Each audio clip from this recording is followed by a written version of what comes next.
Hello everybody, welcome back. So this is Bhavna Puri and today we will talk about chapter number 3 of class 12, which is human reproduction.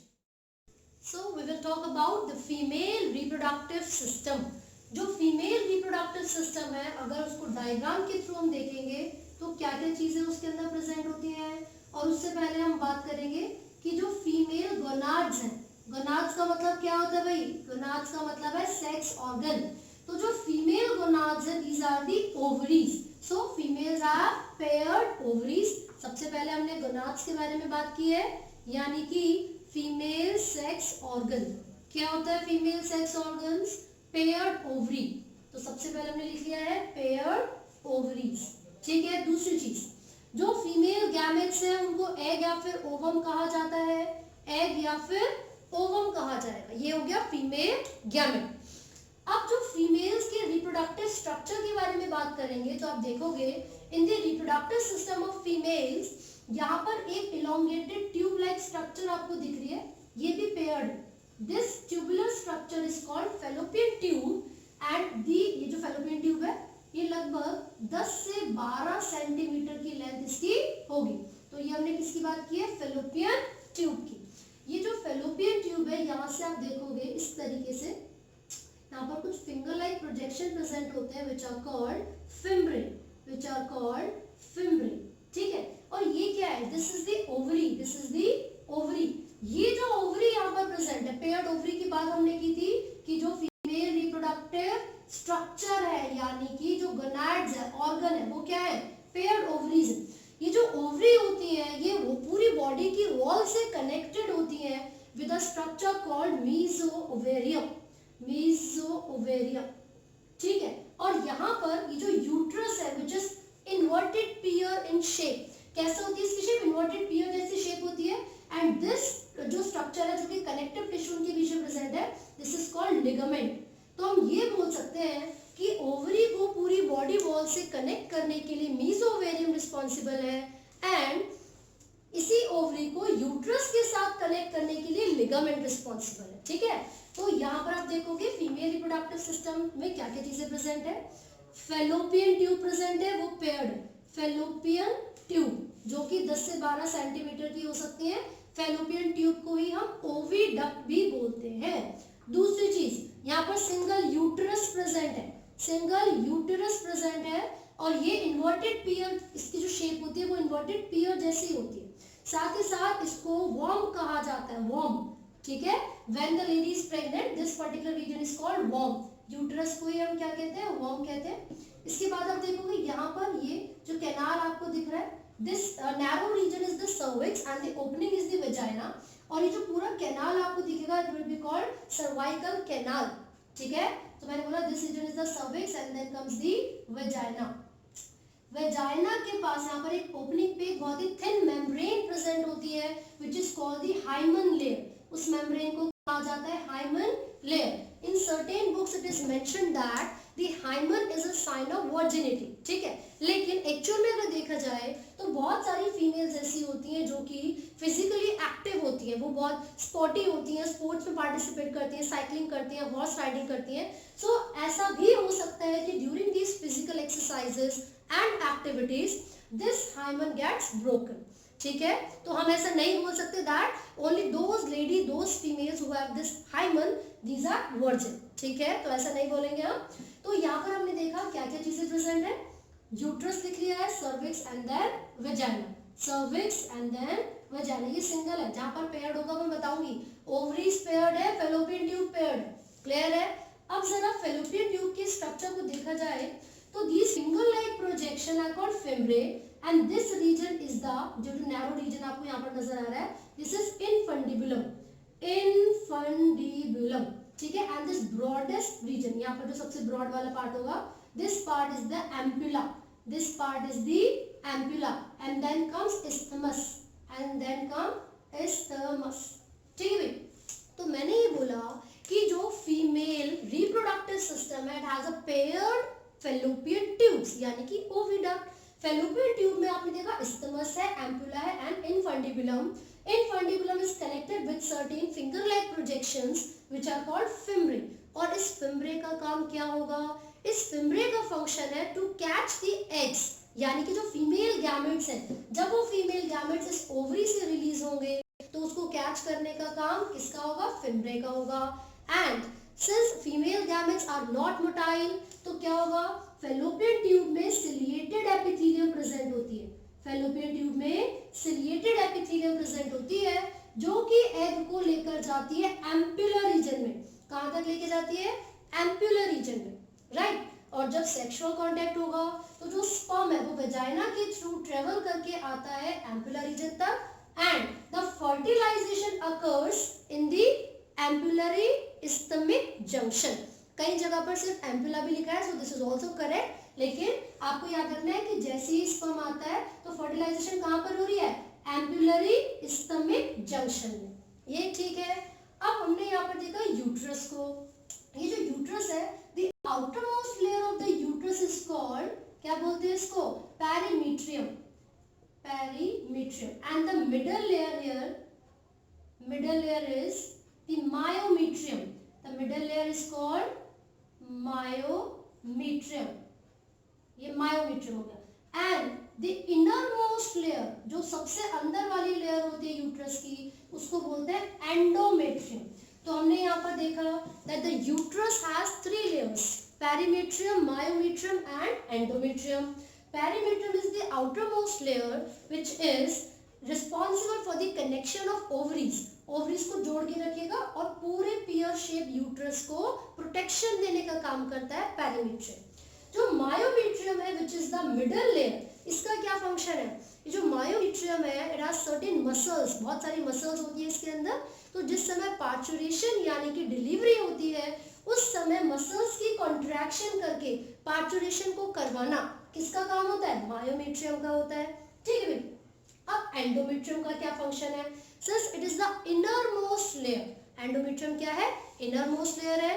तो जब fertilisation यहाँ पर होगी तो ये जो जाइगोट बनेगा जिसमें डिफरेंशिएशन हो रही है, आफ्टर सर्टेन टाइम जब ब्लास्टोसिस्ट की फॉर्मेशन होती है तो वो ब्लास्टोसिस्ट आकर यूट्रस की इनर मोस्ट लेयर यानी कि एंडोमेट्रियम के साथ अटैच हो जाता है, and this process is called implantation. तो इसका मतलब ये हुआ एंडोमेट्रियम का मेन फंक्शन क्या है, अटैचमेंट ऑफ जाइगोट यानी कि blastocyst which is called implantation. लेकिन अगर फर्टिलाइजेशन ही ना हो तो क्या होगा, जो एग होता है वो डीजनरेट कर जाता है, and due to the low level of progesterone, जो प्रोजेस्टेरॉन है उसका लेवल धीरे धीरे रिड्यूस हो जाता है, ठीक है, क्योंकि प्रोजेस्टेरॉन जरूरी था एंडोमेट्रियम को मेंटेन करने के लिए, एंडोमेट्रियम को मेंटेन करने के लिए। लेकिन जैसे ही प्रोजेस्टेरॉन का लेवल कम हो जाएगा this layer endometrium will rupture, और इसके रप्चर होने से क्या होगा, क्योंकि ब्लड वेसल से मिलकर बनी हुई है, the blood will release out from the vagina, और इसको हम बोलते हैं मेंस्ट्रुएशन या फिर मेंस्ट्रुअल साइकिल। क्लियर है भाई। तो हमने यहाँ पर फीमेल रिप्रोडक्टिव सिस्टम में देखा यूट्रस के बारे में, fallopian tube, then cervix is the narrow cavity, ठीक है, नैरो रीजन है which extends to the vagina, vagina के through sexual contact होगा, the male external genitalia penis will be introduced by this। इसके बाद ये जो वेजाइना है और जो सर्वाइकल कैनाल है दोनों को मिलाकर बर्थ कैनाल कहा जाता है, दोनों को मिलाकर क्या कहते हैं, बर्थ कैनाल, हम यहाँ पे लिख रहे हैं बर्थ कैनाल, ठीक है। क्यों, क्योंकि बर्थ होता है चाइल्ड का फ्रॉम दिस रीजन ओनली, इसलिए इसको बर्थ कैनाल कहा जाता है। अब अगर मैं ओवरी के स्ट्रक्चर को अच्छे तरीके से एक्सप्लेन करूं तो फटाफट से एक बार देख लेते हैं। पेयर्ड ओवरी प्रेजेंट होती है, हमने देखा बॉडी वॉल से कनेक्ट करने के लिए मीजोवेरियम होता है ना। एक बार एनलार्ज व्यू देख लेते हैं फटाफट से ओवरी का। ओके, एक बार हम ड्रॉ कर लेते हैं, ये दिस इज दी ओवरी, ठीक है। अब ये जो ओवरी है आप देखोगे यहाँ पर जो इसकी लेयर है, जो आउटरमोस्ट जो इसकी बाहर वाली लेयर है, जनरली इस लेयर को हम क्या कहते हैं, प्लाज्मा मेम्ब्रेन और विटेलाइन मेम्ब्रेन, इसको हम बोलते हैं विटेलाइन मेम्ब्रेन, ठीक है, या फिर इसको बोलेंगे प्लाज्मा मेम्ब्रेन। एंड यहाँ पर सर्टेन स्पेशलाइज्ड सेल्स प्रेजेंट होते हैं and this fluid filled region, क्योंकि ओवरी को हम दो रीजन में बांट देते हैं, ठीक है, थीका इंटरना एक्सटर्ना आप देखोगे, and the peripheral region is the cortex region, ये जो रीजन होता है इसको हम कॉर्टेक्स रीजन कहते हैं, और यहाँ पर ये जो आपको कैविटी नजर आ रही है, this particular region is called exoplasm. जो पेरिफेरल पोर्शन है उसको हमने एक्सोप्लाज्म बोला, जबकि जो सेंट्रल रीजन यहाँ पर प्रेजेंट होता है उसको हम बोलते हैं ऊप्लाज्म, उसको हम बोलते हैं ऊप्लाज्म। ठीक है, अब यहाँ पर क्या होगा, ये जो ओवरी है इसके जो स्ट्रक्चर के बारे में हम बात कर रहे हैं, यहाँ पर इसके अंदर जो पूरा कॉर्टेक्स रीजन है या जो थीका इंटरना और एक्सटर्ना है वो उसको सेंट्रली डिवाइड कर रहा है, and this is the region from where eggs are form. तो क्योंकि एग की फॉर्मेशन कहाँ होती है, फीमेल की ओवरी में होती है ना। तो ये मेम्ब्रेन हम एग की मेम्ब्रेन में पढ़ेंगे, तो आपको याद रखना है ओवरी के अंदर जो फ्लूइड फिल्ड कैविटी है उसको ऊप्लाज्म बोलते हैं। ठीक है, अब इसी के साथ साथ आप देखोगे, अगर मैं इसको और एनलार्ज व्यू बनाऊं तो इसके अंदर क्या होता है, फॉलिकल्स की डेवलपमेंट जो प्रोसेस है वो स्टार्ट हो जाता है ना। तो सबसे पहले यहाँ पर एक फॉलिकल प्रेजेंट है, तो जैसे कि स्पेशलाइज्ड सेल्स होते हैं ओवरी के अंदर, जिनके अंदर मियोसिस होगी और फिर वो एग की फॉर्मेशन करेंगे, उन स्पेशलाइज्ड सेल्स को ऊगोनिया कहा जाता है। क्या बोलते हैं उनको, ऊगोनिया। धीरे धीरे चेंजेस आना स्टार्ट होते हैं, ये जो ऊगोनिया है, क्योंकि फीमेल के अंदर जो गैमेट्स है जो कि एग्स है, उनकी फॉर्मेशन का जो प्रोसेस है वो एम्ब्रियोनिक स्टेज पे ही स्टार्ट हो जाता है। फीमेल में एग की फॉर्मेशन का प्रोसेस एम्ब्रियोनिक स्टेज में स्टार्ट हो जाता है। तो यहाँ पर जो ऊगोनिया है सबसे पहले वो डिफरेंशिएट करेगा, और उसके डिफरेंशिएट करने के बाद फॉर्मेशन होती है प्राइमरी oocyte की, primary oocyte, this is the primary oocyte। तो यहाँ पर हमने एक प्राइमरी oocyte बनाया। This primary oocyte is surrounded by many granulosa cells. इस प्राइमरी oocyte के चारों तरफ बहुत सारे ग्रेन्युलोसा सेल्स की अक्यूमुलेशन हो जाती है, and this is called primary follicle. इसको हम क्या बोलते हैं, प्राइमरी फॉलिकल। अब यहाँ पर और भी ज्यादा लेयर्स की फॉर्मेशन शुरू हो जाएगी, another layer is form, now it will be called secondary follicle, secondary follicle. अब मैं आपको सबसे इंपॉर्टेंट चीज यहाँ पर बताना चाहती हूँ, वो ये है कि एम्ब्रियोनिक स्टेज में, यानी कि जब वो बच्चा अपनी लड़की अपनी मदर की बॉडी में होती है, उस समय जब उसकी डेवलपमेंट चल रही होती है, तो क्या होता है, फिर फीटल की ओवरी में ये प्रोसेस स्टार्ट हो जाता है, ये जो ऊगोनिया है ना उससे एग की फॉर्मेशन का प्रोसेस। तो आप देखोगे ये जो प्राइमरी oocyte था, इसके चारों तरफ ग्रेन्युलोसा सेल्स की लेयर आ जाती है, and this is called primary follicle, primary follicle. Approximately 60 to 80,000 primary follicle birth के समय पर प्रेजेंट होते हैं फीमेल की बॉडी में। कितने, 60 to 80,000 primary follicles are present. ठीक है, and this number remains more और लेस सेम, है ना, टिल द प्यूबर्टी। तो आपको ये याद रखना है। लेकिन होगा क्या, ये जो प्राइमरी oocyte है जो कि फॉलिकल के अंदर प्रेजेंट है, this is the primary oocyte। ये जो प्राइमरी oocyte है ये मियोसिस 1 करने से पहले, कंप्लीट करने से पहले एक स्टेज में सस्पेंड हो जाती है, which is the prophase 1, prophase 1। क्योंकि ये डिप्लॉइड सेल है, मतलब ये 2n है प्राइमरी oocyte। जब ये मियोसिस 2 करेगा, यानी कि सॉरी मियोसिस 1 करेगा, तो इसको हैप्लॉइड बनना चाहिए था, राइट। लेकिन जब तक फीमेल प्यूबर्टी अटेन नहीं कर लेती, जब तक ये लड़की प्यूबर्टी अटेन नहीं करेगी, तब तक इसकी बॉडी में प्राइमरी फॉलिकल्स प्रेजेंट रहेंगे 60 to 80,000। क्लियर है।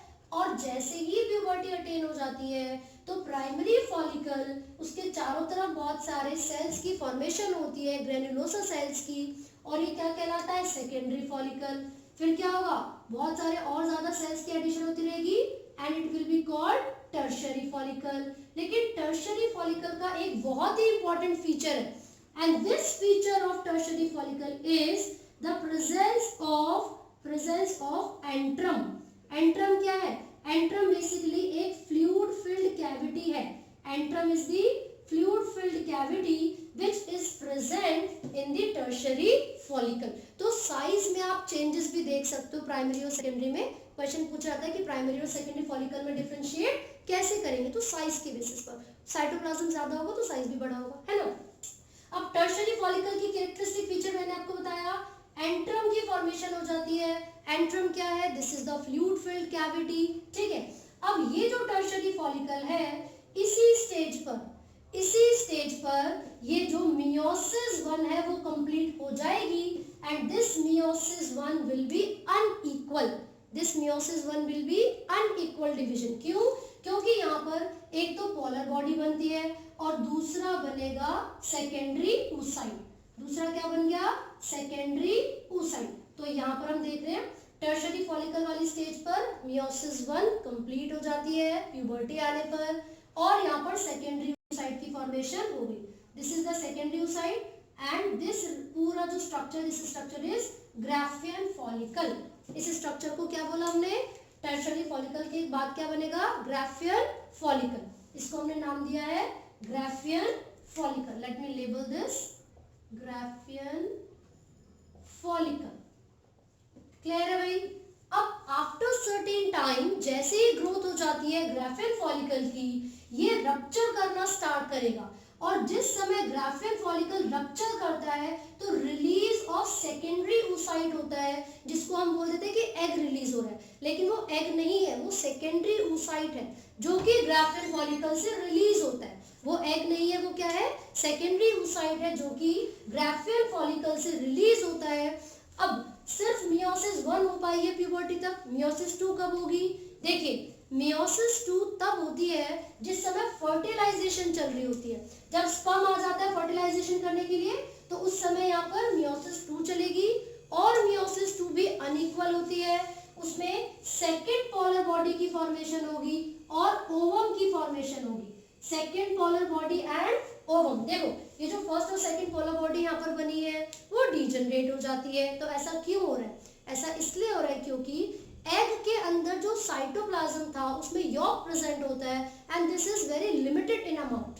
तो वो जो यॉक होगा है ना, वो क्या करेगा? मतलब जो डेवलपमेंट के लिए नरिशमेंट चाहिए वो बहुत ही कम मिलेगा। इसीलिए due to the lack of nourishment the primary या फिर जो फर्स्ट और सेकंड पोलर बॉडी है दे डीजनरेट। दोनों क्या हो जाएंगी? डीजनरेट हो जाएंगी और जिस समय फर्टिलाइजेशन होगा उस समय ओवम की जो मियोसिस 2 है, जो पूरा डेवलपमेंट थी वो पूरी हो जाएगी। ठीक है, तो देखिए ये क्या हो रहा था? यहाँ पर ग्राफियन फॉलिकल रप्चर कर रहा था और क्या रिलीज हुआ इसमें से? सेकेंडरी oocyte रिलीज हो जाएगा। तो ये जो ग्राफियन फॉलिकल है आफ्टर सम टाइम, ये जो ग्राफियन फॉलिकल है after some time it converts into the structure which is called corpus albuginea. Corpus albuginea, ठीक है। And this further changes into a yellow coloured body which is called, उसको क्या बोलते हैं? Corpus luteum. Corpus luteum, clear है? तो ये जो येलो कलर बॉडी है कॉर्पस ल्यूटियम, इसको हम बोलते हैं टेम्परेरी एंडोक्राइन। क्यों टेम्परेरी? क्योंकि ये रिस्पॉन्सिबल है प्रोजेस्टेरॉन हार्मोन को प्रोड्यूस करने के लिए। तो जो कॉर्पस ल्यूटियम है उसका काम क्या है? प्रोजेस्टेरॉन को प्रोड्यूस करना। प्रोजेस्टेरॉन की जरूरत क्या है? एंडोमेट्रियम को मेंटेन करना। तो यहाँ पर आप देखिए फटाफट से, ये जो रप्चर हुआ था ग्राफियन फॉलिकल का और सेकेंडरी oocyte रिलीज हुआ। जब ये सेकेंडरी oocyte फैलोपियन ट्यूब में जाएगा और अगर वहां पर स्पर्म प्रेजेंट नहीं हुआ तो इसका मतलब क्या हुआ? There will be no fertilisation.